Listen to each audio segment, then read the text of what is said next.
24시간 불이 꺼지지 않는 나라. 감당할 수 있겠니? Coming up on Arirang News. South Korea plans to create the world's largest chip cluster in the country by 2047, with Samsung Electronics and SK Hynix investing hundreds of billions of dollars as part of the efforts. President Yoon vows to extend tax incentives. North Korea claims it has successfully launched a solid-fuel hypersonic missile, the first ever test of its kind by Pyongyang. Experts warn it's a threat not only to South Korea, but also to the U.S. The Israel-Hamas war continues unabated, claiming thousands of innocent lives as it marks the grim 100-day milestone. Tensions continue to escalate in the Red Sea, with the U.S. shooting down a missile launched at one of its vessels by Iran-backed Houthi rebels.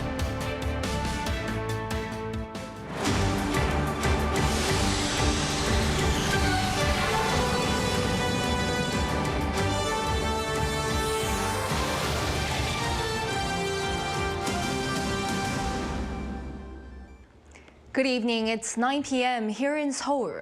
Thank you for joining us on Arirang News. We begin with South Korea's plan to build the world's largest chip cluster. It's to be established in Gyeonggi-do province by 2047, backed by the country's leading chip makers, pledging hundreds of billions of dollars in investments. President Yeun calls for support across the board to get this mega cluster up and running. Our top office correspondent, Woo Soo-young, starts us off.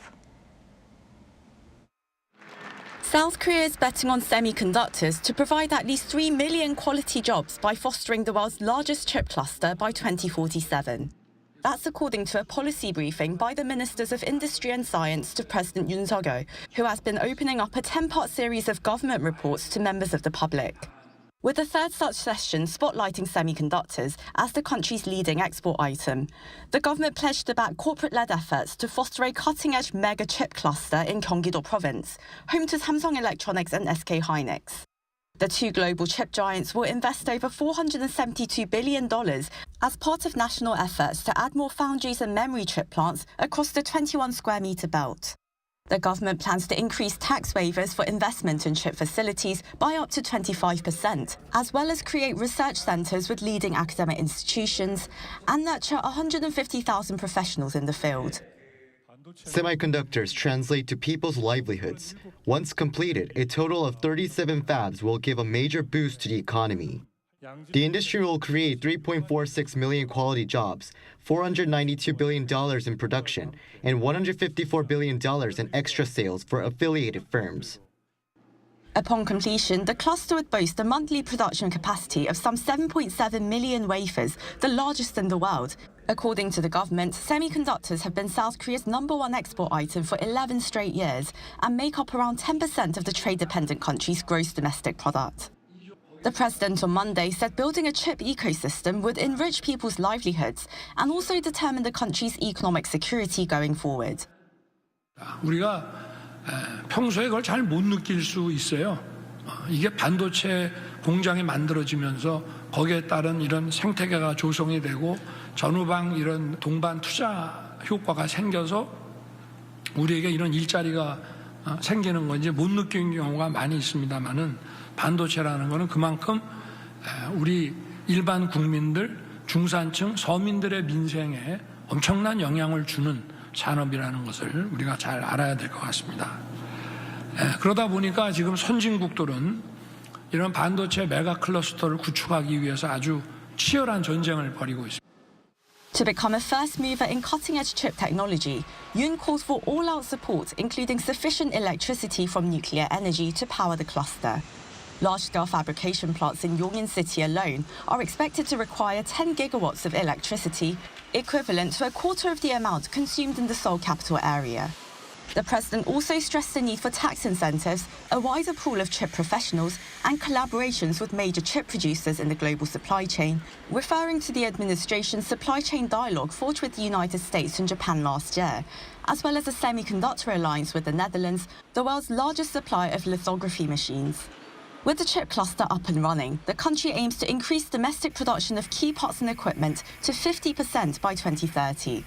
오수영, Arirang News. And now, with the plan for semiconductor megacluster unveiled, our Lee Soo-jin explains its significance and what else needs to be done amid heated global race for chips. South Korea is gearing up to become #1 in the global semiconductor industry. The world's largest chip production base, located in southern Gyeonggi-do province, will bring together chip equipment manufacturers, fabless chip producers, and R&D labs. By 2047, the mega cluster will have 13 chip production plants and 3 research facilities through investment amounting to 622 trillion won, or around $470 billion from private companies such as Samsung Electronics and SK Hynix. By 2030, the aim is to produce 7.7 million wafers, the base material for the chip manufacturing process, per month. And production of cutting-edge memory semiconductor technology such as high-bandwidth memory and sub-2 nanometer processor chips will also be possible at this base. What benefits can this singular large manufacturing base bring? The government is trying to stabilize the semiconductor ecosystem, and this is a strategy to become #1 in both the memory and non-memory sectors before other advanced nations. South Korea, a major player in the global memory chip maker sector, has been trying for years to expand its presence in the non-memory sector as it makes up a significant portion of the semiconductor market. The same experts said that becoming a forerunner in the non-memory sector will ultimately help stabilize the nation's semiconductor supply chain, also boosting the nation's overall economy as chips are South Korea's largest export item. But there are a lot of things to do until the mega cluster is up and running. It's important to create a comprehensive solution where we don't just focus on attracting not just international firms, but also domestic small and medium-sized enterprises, especially those in the chip material, parts, and equipment sector. The expert added that SMEs in the chip industry are also capable of providing the necessary infrastructure and expertise. Lee Soo-jin, Arirang News. Moving on, one of South Korea's biggest holidays, the Lunar New Year, known in Korean as Seollal, is coming up next month. Ahead of that, the government announces measures to support those financially strapped, from extension on electricity bills to discounts on food prices. Our Moon Hae-ryun has details. As part of efforts to support people's livelihoods this year, South Korea will be extending its electricity rate freeze for vulnerable groups. This, along with other measures, was discussed during a meeting of senior officials from the government, the presidential office, and the ruling People Power Party on Sunday. Around 3.65 million households will be eligible for the extension of the year-long rate hike freeze, which was implemented after the government raised electricity prices last May. Next month, around 400,000 small business owners and self-employed workers will be able to enjoy reduced interest on loans from non-bank financial institutions. This means that they can save up to 1.5 million Korean won, or more than $1,000 on interest payments. With these measures coming just ahead of the Lunar New Year, which falls on February 10th this year for South Korea, the government will also be creating a new fund of just under $30 billion to support SMEs during the holidays.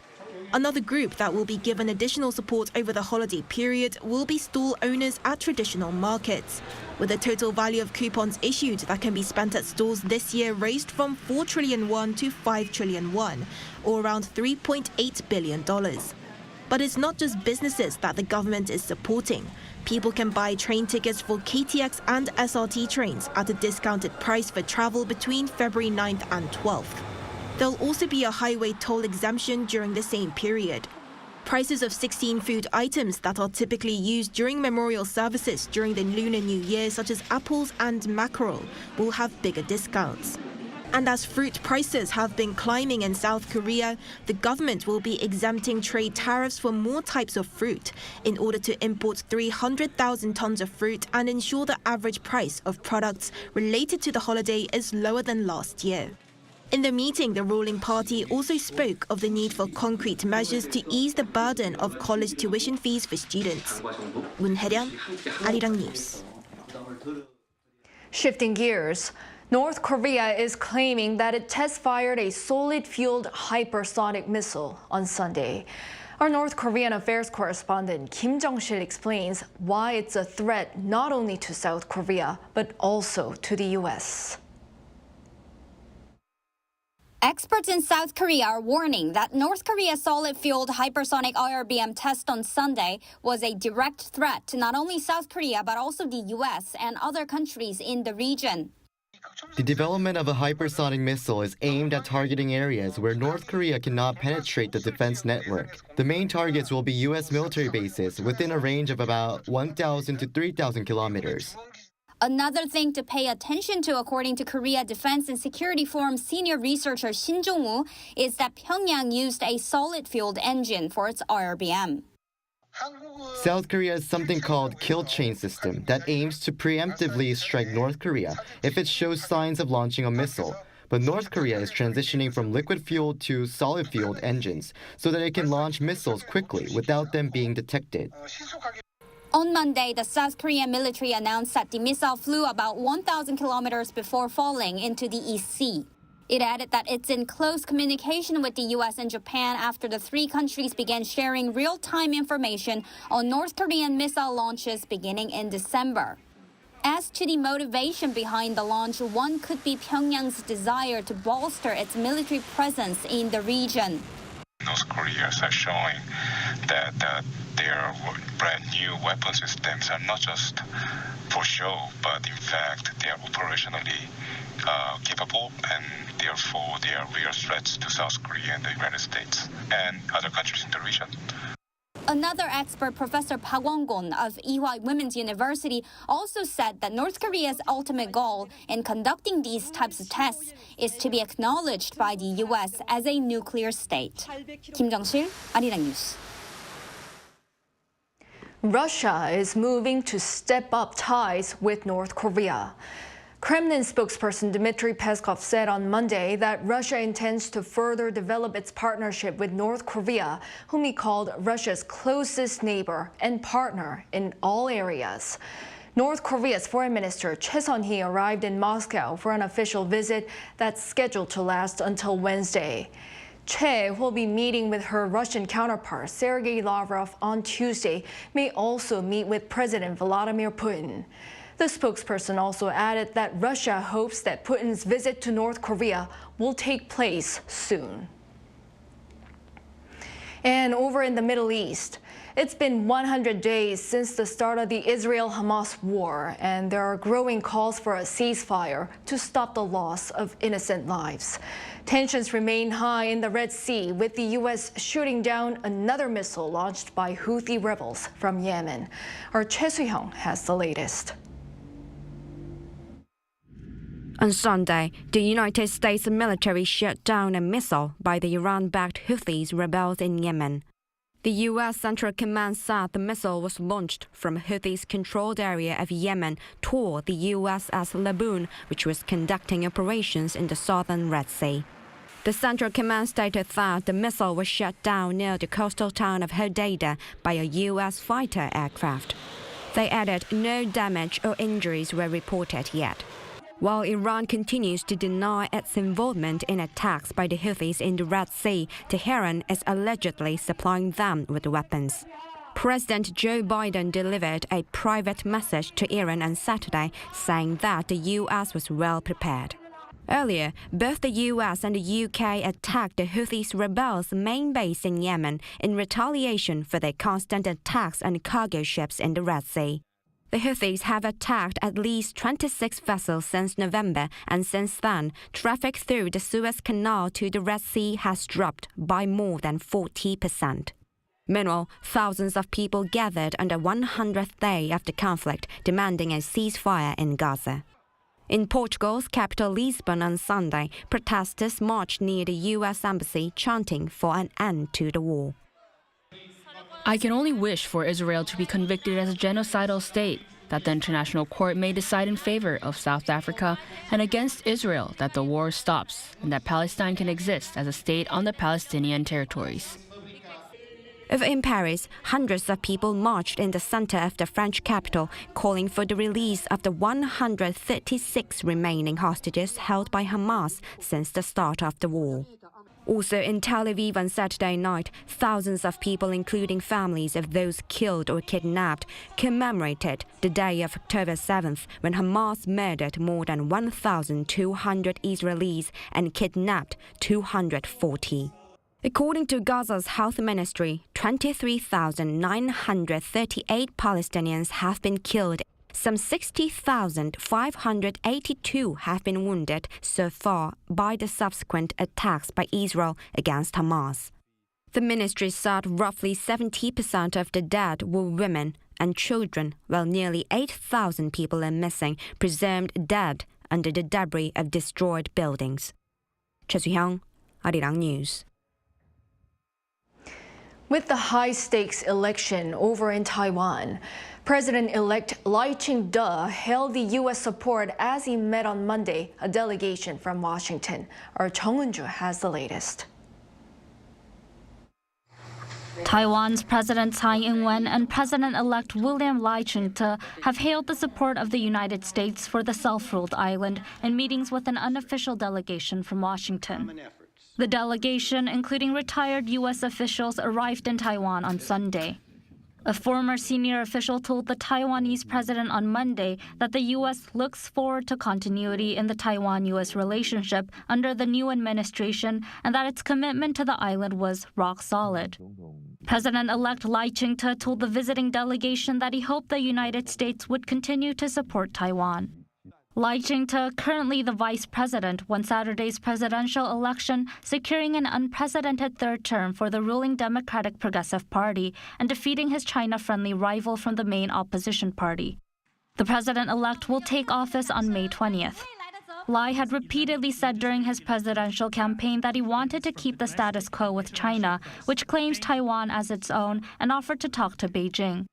He also said his administration will continue to defend peace and stability in the Taiwan Strait. Taiwan's government rejects Beijing's sovereignty claims.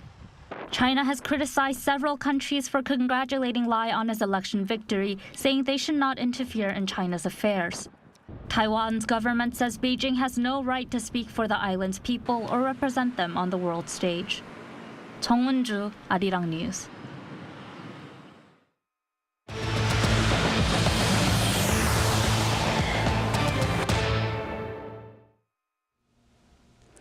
For South Korea's full-time salaried workers, January is usually the time when taxes are filed for the previous year. The National Tax Service is now offering a simplified service starting Monday that provides the information needed for the year 2023. What's new is that there'll be more data on tax deductions, including movie tickets and fees paid when applying for college. Taxpayers could save more money this time because the deduction rate for public transport costs paid with a credit card will be expanded from 40% to 80%. Information can be found by logging into the NTS website at hometax.go.kr. On the cultural front, South Korea-born American actor Steven Yeun has added another trophy to his collection at this year's U.S. Critics' Choice Awards after winning Best Actor at the Golden Globes last week. Yeun was named Best Actor in a Limited Series or Movie made for television for his role in Beef at the awards ceremony held on Sunday local time in Los Angeles. The Netflix original production picked up 3 more trophies: Best Actress, Best Supporting Actress, and Best Limited Series.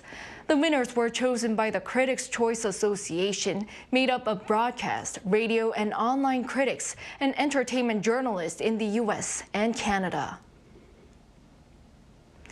And this year's Consumer Electronics Show over in Las Vegas came to a close, with companies not simply showcasing their products, but also seeking synergy with corporate partners. Our business correspondent Shin Ha-young reports. World-renowned tech show CES 2024 came to a close on Friday in Las Vegas after showcasing a diverse array of technology driven by AI for daily use. According to the Consumer Technology Association, over the course of the week, Some 4,300 exhibitors and 135,000 attendees came together for major announcements, product launches, and the opportunity to collaborate. As anticipated with the theme All Together, All On, this year's CES featured AI technology from across a variety of industries. As if to underscore this year's theme, among the keynote speakers was America's biggest retailer, Walmart, participating in CES for the first time, where it described how the integration of AI across its website will be used to study shopper behavior. French cosmetics giant L'Oreal also took the stage, marking the first ever keynote at CES by a beauty company. We believe that tech can push the boundaries of what's possible, help us improve the lives of consumers around the world, and cater to the infinite diversity of beauty needs and aspirations of every individual. CES 2024 served not only as a venue for exhibitors to showcase their cutting-edge technologies, but also as a place for collaboration between industries. Germany's automation company Siemens teamed up with Sony to launch a new mixed reality headset equipped with AI this year. Walmart unveiled a generative AI search tool that enables shoppers to search for products by specific use cases instead of one item at a time by combining Microsoft's AI models with its shopper data. Collaboration was easily observed by South Korean firms as well. Samsung Electronics and Hyundai Motor Group have partnered to integrate their platforms to connect living spaces and mobility. It allows users to control things, including starting their car from inside the house or turning off home appliances from the car. Like last year, human security was a key future agenda, indicating that the advancement of technologies represented by AI should be used to solve crises facing humanity. South Korean tech giants LG Electronics and Samsung Electronics have identified security as the foremost task in the AI era, emphasizing the need for strong security against potential threats. CES returns to Las Vegas for 4 days starting on January 7th next year. 신하영, 아리랑 뉴스.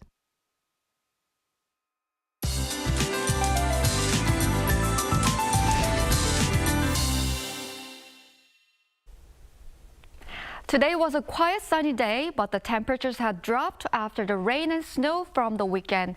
The cold wave advisory was raised to a warning in mountainous and northern areas of Gangwon-do province, including Yeoncheon, where frigid temperatures are expected to be around minus 13 degrees Celsius tomorrow. This cold wave will gradually ease off from tomorrow afternoon, and there will be no severe cold for the rest of the week. The atmosphere is under very dry conditions around eastern regions. Thus, dry weather warnings have been expanded around the East Coast. As gusty winds are strongly blowing all over the country, please pay more attention to the risk of wildfires. Most areas will have sunny skies tomorrow morning. However, Chuncheon will be especially cold at minus 10 degrees. Daytime conditions will get much warmer. Seoul and Chuncheon will get up to 4 degrees, Busan 10 degrees Celsius. Another round of rain or snow is waiting in Yeongdong and southern regions in the second half of the week. That's all for Korea. Here are the weather conditions around the world.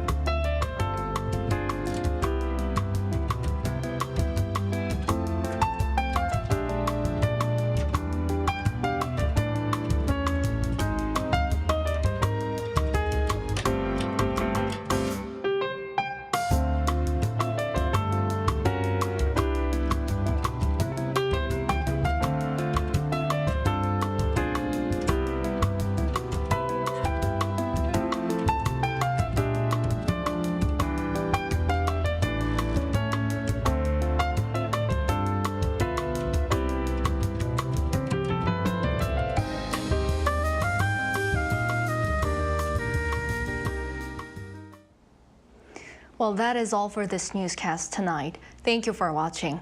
We'll be back at 10 p.m. with the AI headline news. Hope everyone has a good start of the week.